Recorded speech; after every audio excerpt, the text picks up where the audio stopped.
Welcome back, everybody, to another episode of Take It From Somebody That Knows. Another special guest. Real family ties, real history. A real true pillar of the community. Um, Very low key, very behind the scenes, but we're gonna change all of that today. Y'all gonna get an opportunity to meet my guy, the man behind the scenes, pulling all the strings. Mr. David Knight. Welcome in, cuz. Welcome in. All right, I appreciate you having me here, man. Yeah. So we want to get into a couple of topics. We gonna range from primarily in this discussion. I want to talk about um, business, like just giving everybody again. I might have said it on many platforms, but digs by digs. This whole thing we got going on. Um, Originated with David. You know, David had this idea, well, not even this idea, this vision. He said, I'm going to get this contractor's license. I'm about to make this thing for real. So and I was like, if you do that, I'm gonna go get a real estate license. And that was what, 2016, 2017, somewhere around there? Yeah. Yeah. And yeah, we here now. So this is the first time we formally sat down and talking about those origins. So Right.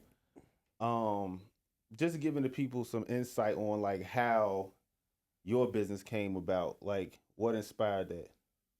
Man, it's kind of a long story, but I'm gonna keep it short.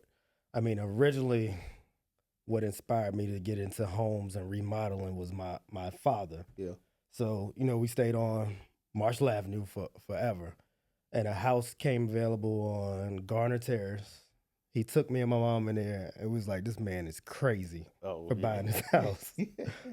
So I got to actually go through the process to see him make decisions on paint colors, putting in floors, moving walls, and all that Mhm. stuff. And that was the inspiration. Damn, that's simple. That simple. So So your dad key, the real key. right, Listen, y'all. in more ways than one. So yeah, You listen, y'all. We talk about a clear generational curse breaker in a form of being a dad. right, Like giving you that experience early on, like that's a gift yeah, for sure.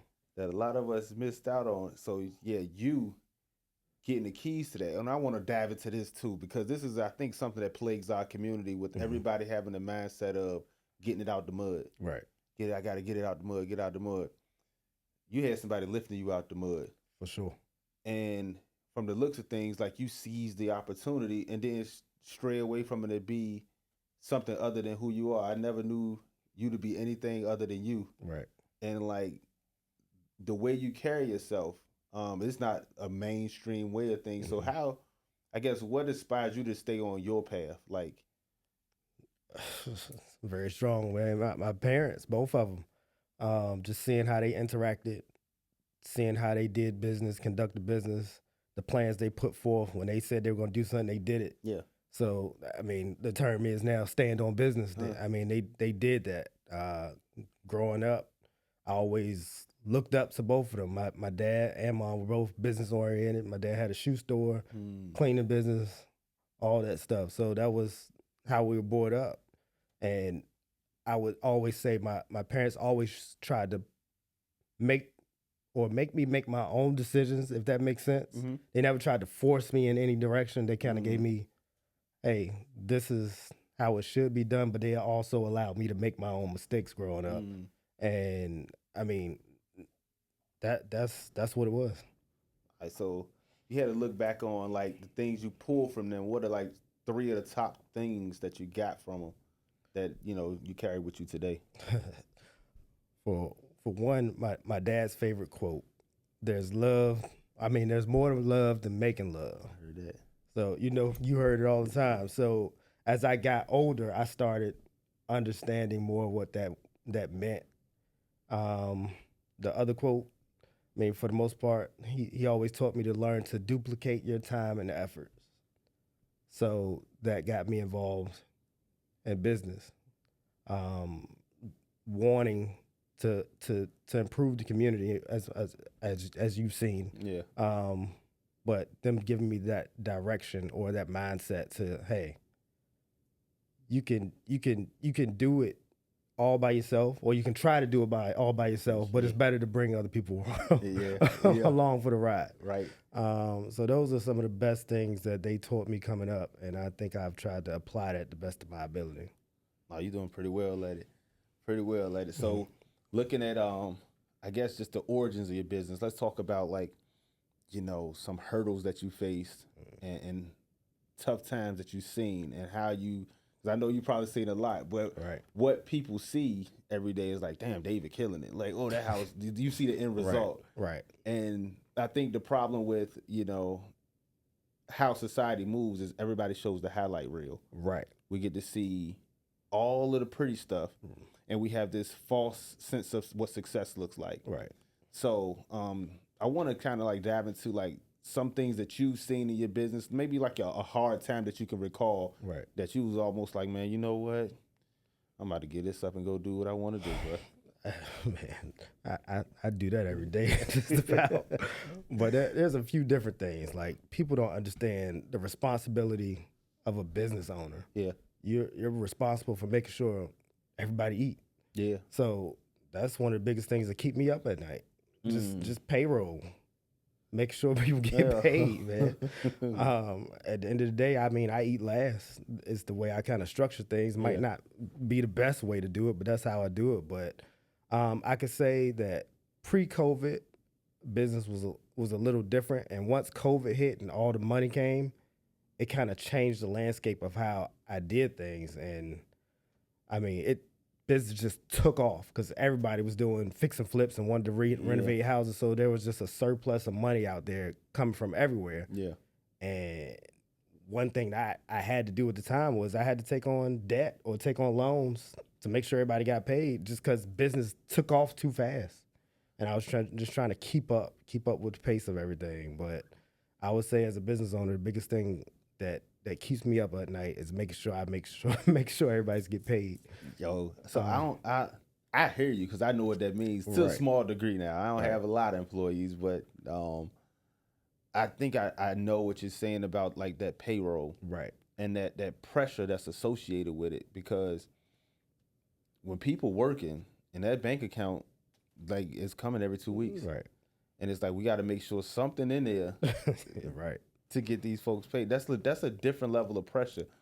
And again, what makes you want to do that? Just taking it a deeper level, because I hear why you getting up, but it's like, man, you can do something else and That's true. and get paid. So like, what is it about this that make you still want to keep going? Just another thing that was instilled in me, man. Trying to help everybody, trying to help people. Being a servant. Right. So I mean, once again, it gives me fulfillment, but it also keeps me up at night. Yeah. So it's kind of a double entendre, or whatever you want to call it. Yeah. So No, that's real. No, that's real, because we do a lot of stuff for different reasons, and it's like, it sounds like you're moving in purpose though. Right. I know how you lead. I know how you move. Like, a lot of people are not going to do what you said. Like, I eat last. Right. Man, it's a whole lot of I'm served first, and if it ain't nothing left for you, too bad. Like, we see those people out here, but for you, it's a rare thing, and people don't see it. They don't even know what it looks like. All they seeing is just the success, and they don't understand what goes into this. So when we trying to lay out a blueprint for those coming behind us, because man, shoot, I hit 40 this year, bro. And you don't, I don't feel it, but I'm looking at the ages and I'm like, bro, we getting up here, and it's time to start laying out a blueprint, foundation for people to see and get an understanding. So that's why I think it's important for someone that has achieved success as much as you have, amassed that much success, to start speaking their truth, so that when these kids face these hard times, they can dial into something like this and then say, you know what, David was in this position at one point in time, and what he did was X, Y, and Z. He pivoted these ways in order to get out that situation. He knew that he was serving a higher purpose. He didn't stray away from, helping people despite his own situation being X, Y, and Z. Because it's going to all work out. So when we start laying out that blueprint, I think it's going to help, you know, move everybody forward Right. as opposed to us moving as individuals. So looking at your business now, okay, um, where you are now and then where you'd like to be, what do you think some things that you would like to implement to push you further down the line? Consistency. But I guess I got to start with this as well. Because a lot of people really don't know what I do. A lot of people think I'm a real estate agent, Oh, wow. to be honest with you. Let's get into the details. But we get into a little bit of details. Well, one, I am a Class A licensed contractor, so that's business one. But I also have rental properties, do fix and flips as well. So it's kind of twofold. But my vision for construction, I mean, I want to help. I mean, East End, downtown Newport News, that's where we started doing our flips. I still want to pour into the area, make affordable housing, make beautiful housing for people so they can come back to the area and we can keep the area under control, keep kids off the street, everything else. So that's definitely a vision. As far as my other business, fix and flips and stuff like that, rental properties, I mean, my goal there is just to be able to help with affordable rent. Give back to the community. So my goal has still been the same. I just need the resources or figure out a better way to facilitate and get the resources that I need to get into the goals that I want to achieve. Look, man, so again, we talked about you I don't want to say having a silver spoon because I know it ain't that. Right. But just having that foundation, you having some ground underneath you, and like you had with that, you have the education, you have the experience, you have everything that I believe is necessary for you to just take off and like go to any major city and just quite frankly, just be a crazy millionaire. Right. You have that pedigree, you have that level of leadership, you have that level of awareness of yourself. Right. And it's like you're still here with this mindset, this servant's mindset that, hey, I want to help people. Hey, I want to control this environment, this home base, and make it affordable. And, that's a relative thing when people can't see the world the way you see it. Right. But I understand what the vision is with the amount of work and the level of detail, attention to detail that you put in the properties that you do. And giving people an appreciation and having a sense of home.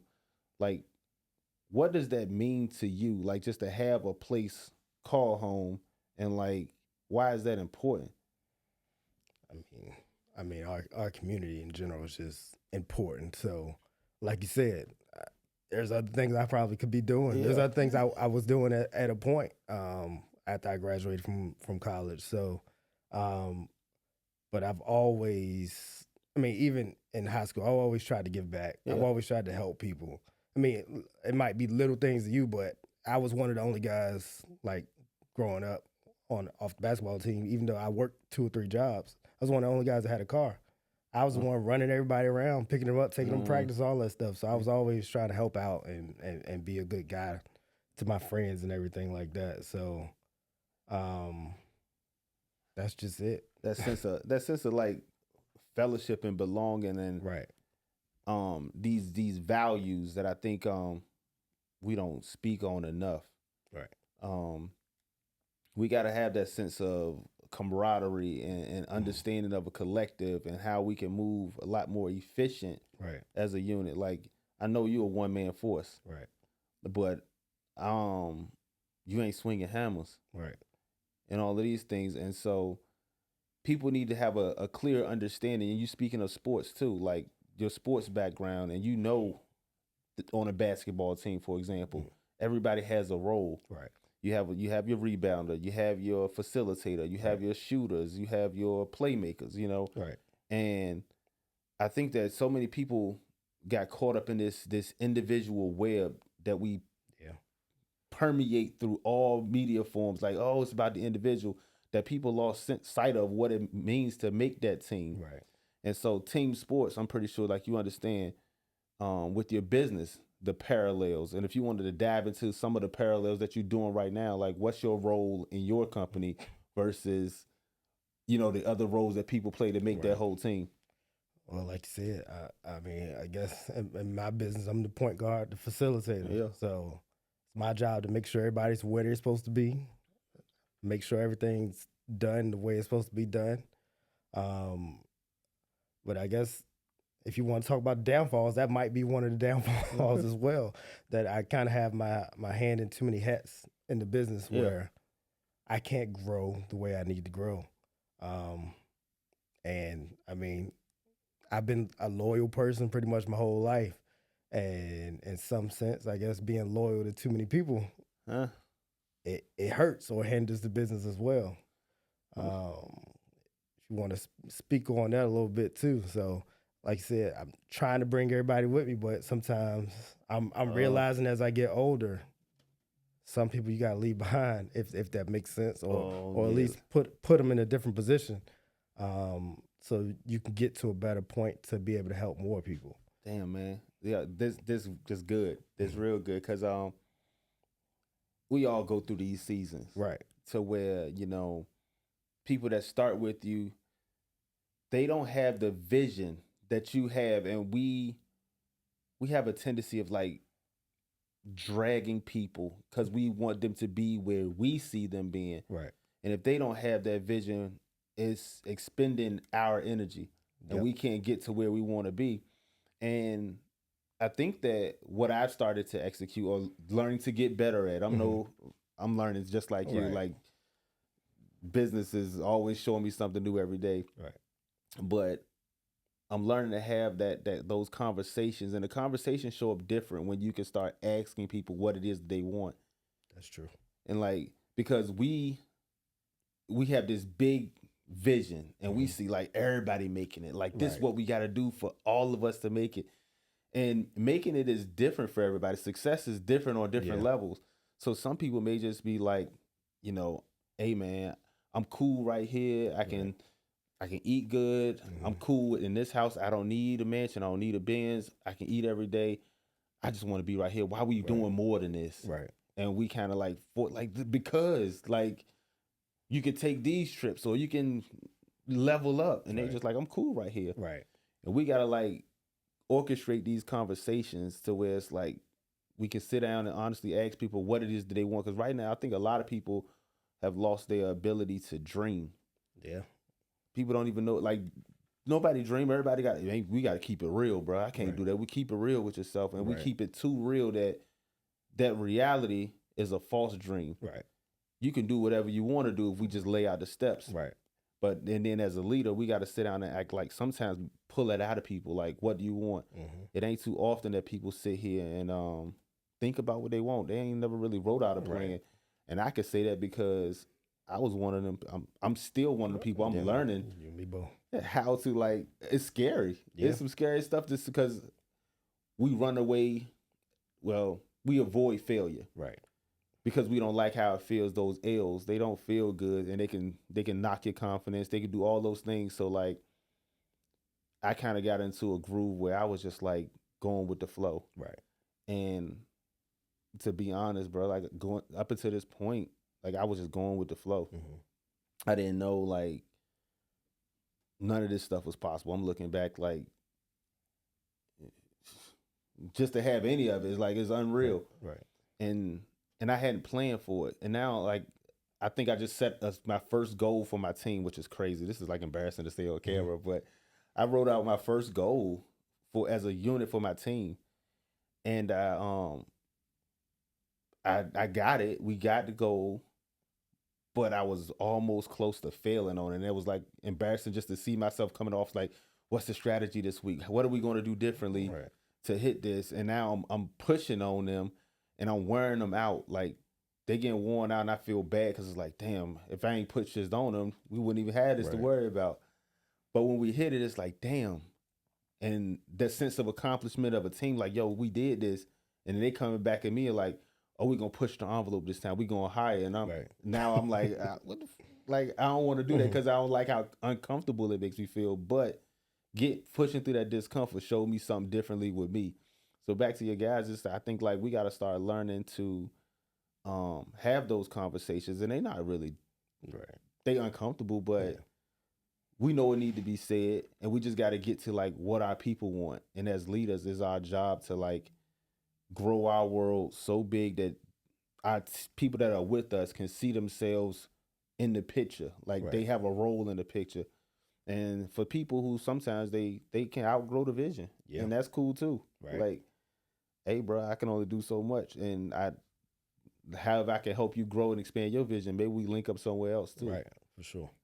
But looking at that kind of stuff, like I think that's how we gotta build. So I don't know any other areas that you think you want to improve in, or you think you can expand with your business and your ultimate future. Right. I mean, I think it's something we talked about a while back, but just living in the moment, Ooh, reflecting on what you've accomplished. ooh, Get so caught up in the next thing, the next thing, next thing. We don't think, damn, I'm really blessed at this point. Like a lot of us just do that. We always see what somebody else got, or social media is like kryptonite, man. We're always looking and viewing and not necessarily being inspired from it, but looking at stuff from a negative approach instead of appreciating what we actually do have. Like I woke up this morning. Keep it at that My basic. my lights were on this morning. I was able to eat something this morning. Like it's a lot of stuff that we overlook. Man, So and a lot of stuff I just don't talk about. My wife and I have paid so many light bills, paid rent, paid mortgages, paid car notes for people. And just to reflect and be like, yo, we were actually able to help somebody. And we take that stuff for granted. yeah. Like, even myself, man, I wake up some mornings like, man, I'm not doing enough.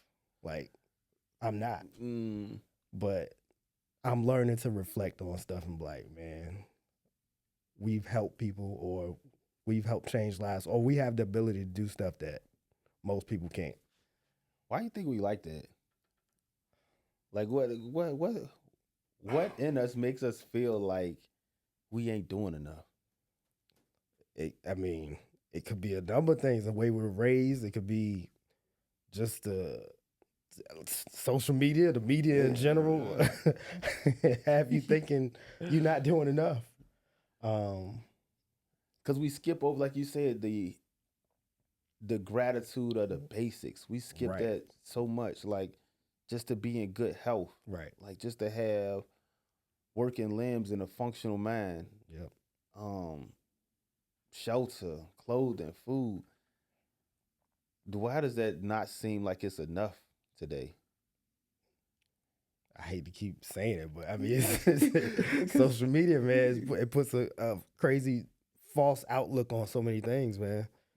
I think the distraction It's of a it. distraction. Distraction. It keeps us so distracted because, like, when your basics are met, and now it's like, what else? And I think, like, what's wrong with it now, because predating social media, we long to look at, like, your Word Up magazine, your Right. videos and Yep. stuff like that. And but the reality was still outside your front door. Right. Like you could go outside and you could see like your people, and like we still living the same. Right. But now everything is elevated, and you may not see outside as much as we saw before. Yeah, you're right. Because everybody's inside, and what they people are pushing outside, which is inside of your phone, is the highlight reel. Yep. And so many people are lost inside of the highlight reel that their realities don't match the highlight reel, and we not telling the truth enough. Right. So there are a lot of people suffering in silence, and there's some people who, are suffering in silence, but there's some people who paint a false narrative, Yeah. and it's like it's kind of difficult to get to being solution oriented when Right. it's readily apparent to me that shit, everybody good, and I ain't doing enough. Right. If everybody's straight, and I'm like, man, yo, that light bill was crazy this month, or Right. man, shoot, I ain't sell as many houses I needed to, or whatever. Like, but the world inside of that phone, that highlight reel is still going, Yeah. and everybody trying to keep up with that next thing, or that fear of like what it looked like just telling the truth and being vulnerable. Right. Because I think like that's what we really gonna need to like grow past this phase. Is Right. like to tell the truth and say like, man, I ain't as good as I thought I was. That's a fact. And then we do have some people who do share that, but they don't take that accountability and inventory of what they Right. are doing to put themselves in that situation. Right. So this is where you run across your needy versus your greedy. Right. And what I had to start doing was like taking inventory of that, Mm-hmm. your needy people. And I don't say that in a derogatory way, but Right. like your needy people, they're going to help you help them. Right. That's a difference from people that greedy group who just gonna take Yep. and never pour back in. Right. And so understanding that discernment there with when somebody is being vulnerable and giving you their personal, it's like Right. take inventory of like what they're doing in the process. What are you doing to contribute to your progression or your demise? Right. And then that's when we got to make those tough decisions of like discernment of saying, gotta let you go, bro. Like, Yeah. Yeah. Definitely. gotta let you go. But as far as healing and growing, we got to be able to be vulnerable For sure. and share like what's going on. And as men, especially, like I'm starting to get on like how everybody, and I'm be very specific, black men. Mm-hmm. I think that what's hitting us is trying to beat the stereotype. Right. Like I don't want to be what everybody else says I am. So Right. or I can't afford to take a day off because this is going to lapse, or I only have this much time, I can't waste. Right. And all of these hustling things that's embedded in us, we don't know how to get past it because we operate in a state of dysfunction. Right. We many people don't know what it means to be on like a real team. Right. Like we've been on sports teams, but we've been on teams with like groups of individuals Right. that don't really understand that everybody has a role.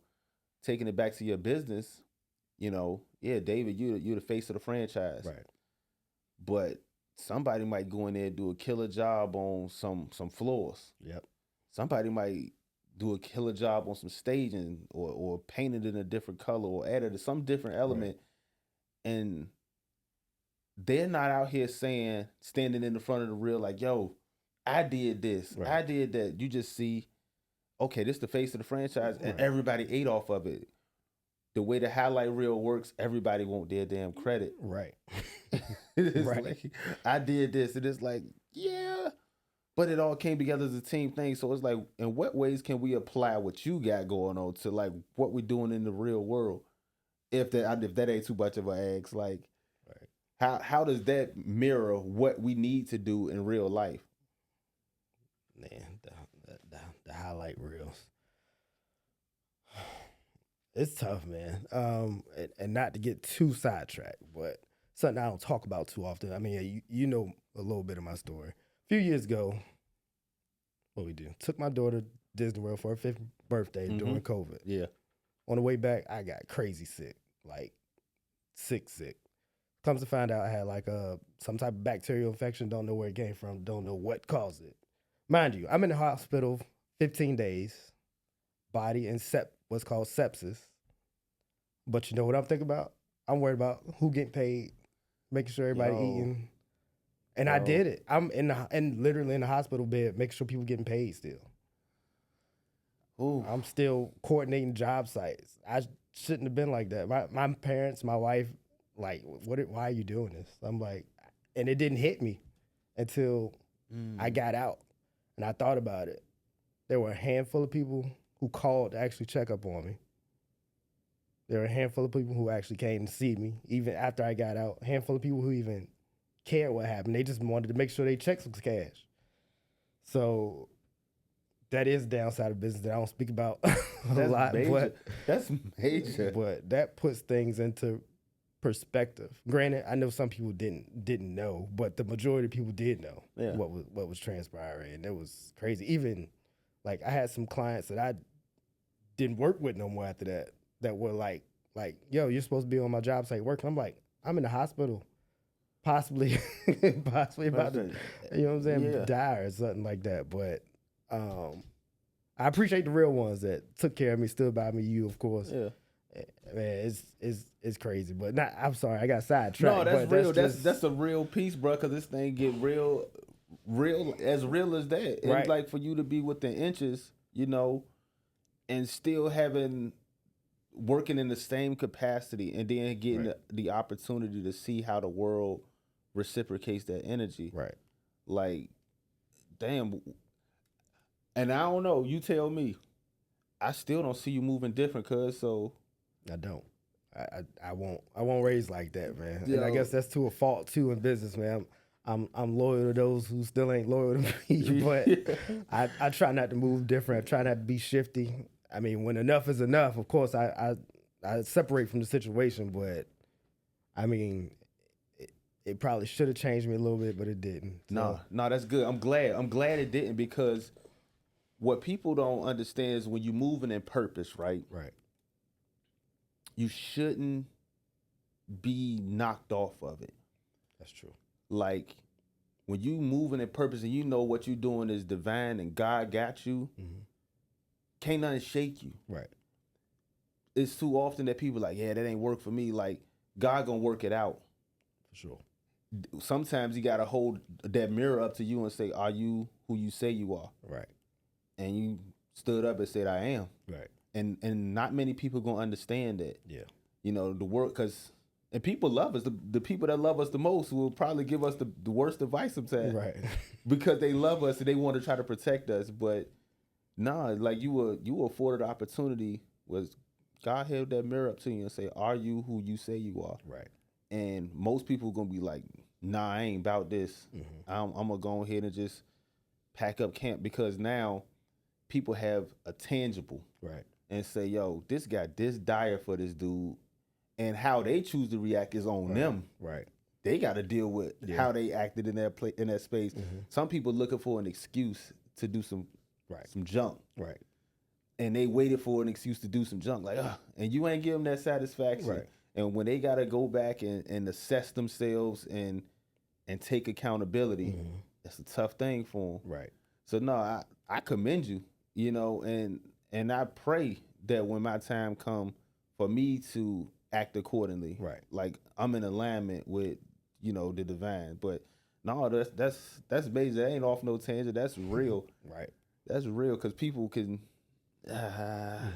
pivot and I'm gonna do this, I'm gonna do that, and yeah, when you seeing somebody real like that, and I seen it, I saw it, and that's why I'm just I asked the question, because you know I just pray that I'm tough enough to maintain it when whatever come. right. So shoot, what'd you say? You talked on one side. You say people thinking that you are just a real estate agent, but you more so like a real estate mogul. Yeah. You know the inside lanes. Right. So okay, so now we talk about rental properties, Airbnbs, understanding the dynamic of Hampton Roads, and giving people some insight. Like, because again, when we talked about people who are successful and want to run away, it seems like you tapped into a gold mine. Right. I mean, as most people know or don't know, our area is heavily supported by military shipyard. So, been in the business for a long time. I mean, every market fluctuates here and there, but our market typically stays pretty stable because we have people coming in so much, especially through the military. So I think it's a great area to be in, even though it's a little saturated now. Everybody fixing and flipping, everybody doing everything. But I mean, you stay to your guns pretty much. So I haven't left the area. Probably need to expand. People ask me all the time, when you gonna expand? When you gonna expand? I'm like, when the time is right, I'll do it. But as of now, I'm anchored here. So shoot, I think like I believe like the laws of attraction, True. and when that time come, people gonna see what you done here, Right. and they gonna be pulling for you to come place. The checks will be like lining up at your door because Right. like you said, it's getting saturated here. Right. Everybody can't. Well, shit, we see what San Diego looks like. I would love if we could, if we could live like that. But I mean, just being, I don't even want to say realistic. Just following trends. Right. Everything has a ceiling. Right. But I wouldn't ride this as far as it's gonna take us. But I think like us creating an environment that is magnetic Right. and attracting to people, because in the grand scheme, like these cities, 7 cities are broken up, and people just look at. They hear Virginia Beach, they may hear Norfolk, Right. but the others are kind of like, oh, that's Virginia Beach. So by us taking ownership Right. of these and doing the things and start locking and linking up with other people to make a collective effort that's going to draw the attention of other people, I think like, yeah, we in the infancy Right. of something great, because the prices have been, relatively speaking, cheaper. Right. Just up the road, you go to Richmond, it's a totally different market. Yeah. You go For to sure. DC, totally different Yep. market, and we like 2.5 hours away, Right. and the prices are that crazy to where I'll go out and I'm meeting people, and they're like, "Oh, I work in DC, Right. but I commute. Yep. I'm buying down here because it's cheap, and they remote work only requires me to come up there once a week, so they'll make that one day drive for the cheaper price point down Right. here." And once people start catching wind of like that, we'll probably see a greater influx, Right. which is going to push the price points even more. So people, you ain't bought a house yet, you need to get one of Dave's houses. We got a couple on the sure. market right For sure. We got a couple of those Right. on the market right now, that's souped up in the communities that we are building collectively, Right. and just changing the narrative. So putting that power back in your pocket. With what you're doing, projecting out, let's say 15, 20 years, because we're going to figure it out. We're going to have it figured out in Right. that time period. Right. We're going to have it figured out. But if you could just say to just cast a vision of like the impact and what you've done, what do you see? 15 to 20 years.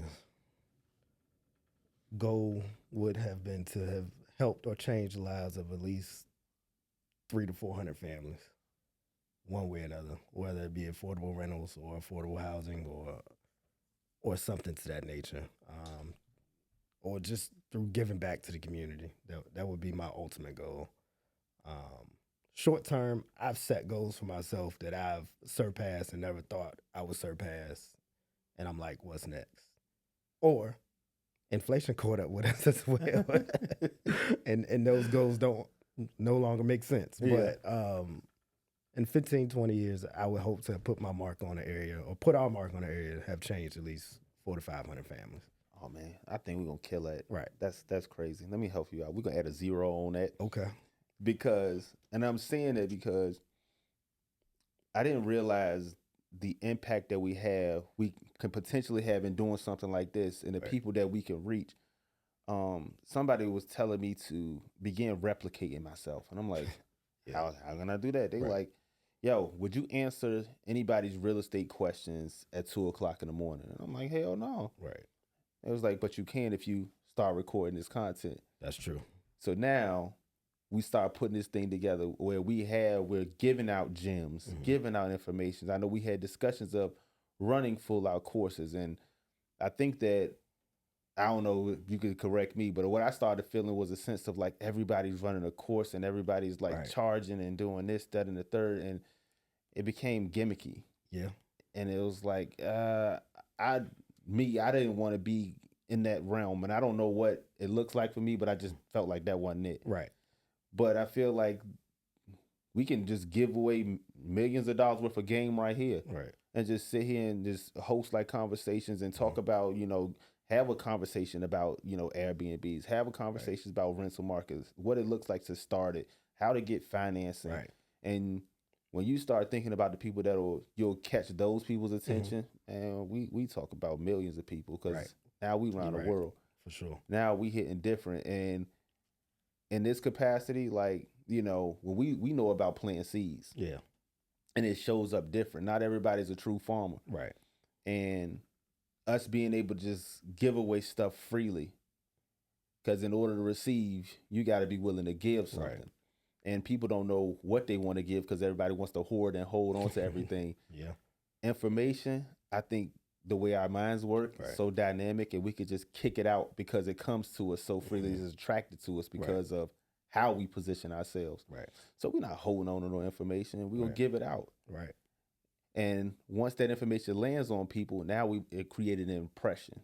For sure. These impressions are created, and then reciprocity is real for a lot of people. Right. Hey man, I got this one day. And I don't want to put it in the sense of like these gifts that we given. You're required to give something back to us, but it's just like like good people understand how this thing works. Yeah. Sure. So I think there's a lot of good people out there that are longing for information, have been waiting for information for a long time, and wanting to get it from like trusted resources. Right. So the more we position ourselves out here to do what we know to be right, and not suppress what God has given us, these voices and these abilities and these connections, once we get comfortable enough and start just, this is what the next play is, or meet us here, we're hosting this event, come and get X, Y, and Z. Right. I mean, we'll crush numbers. For sure. Crush numbers. But yeah, man, you got anything else you want to leave with the folks as far as like improving our way ahead, where we're going? I tell everybody, come on if you're coming.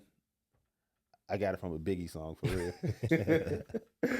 Yeah, somebody got that. Yeah, so hey, come on if you're coming, man. Right. That's for sure.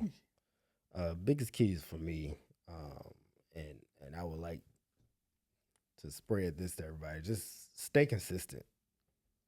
Be consistent. That's the biggest thing in business for me. Stand on your name. Stand on business. Because that's what you have at the end of the day. So I think that's why a lot of, I guess, quote unquote investors like to work with me, because I do what I say I'm gonna do.